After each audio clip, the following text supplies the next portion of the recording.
તો કે પહેલા આપણા શરીરનું ધ્યાન રાખવાનું. શરીર હશે તો જ બધું હોય છે. એટલે શરીરને દાવ પર લગાડીને કોઈ પૈસો કમાવો નહીં. જૂન વાળાને તમે પૂછી લેજો, એને પોતાના હાથે લખ્યું કે મેં બધે ઇન્વેસ્ટ કર્યું, મારામાં ઇન્વેસ્ટ ન કર્યું મેં. હલો, એને પોતે મરતી વખતે લખેલું કે આખી દુનિયામાં એ ઇન્વેસ્ટમેન્ટ કરીને સક્સેસ ગયો, મેં પોતાનામાં ઇન્વેસ્ટ ન કર્યું. એટલે શરીરને સાચવવાનું. બીજું, પરિવારને સાચવવાનું. પરિવારને નુકસાન થાય એવો કોઈ ધંધો નહીં કરવાનો, એવો કોઈ નિર્ણય નહીં લેવાનો. શરીરને નુકસાન થાય એવો કોઈ ધંધો નહીં કરવાનો, એવો કોઈ નિર્ણય નહીં લેવાનો.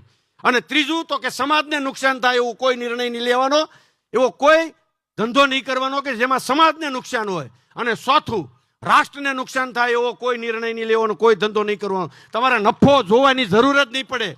તમને પૈસા તો ઓછા ઝાઝા મળશે, પણ પ્રેમ અઢળક મળશે. અને પૈસા હશે ને ત્યારે આ બધી વસ્તુની જરૂર પડશે. પ્રેમ નહીં હોય ને તો પૈસા નકરું કાંઈ કામ નહીં કરે, દાળિયા કરવા પડશે.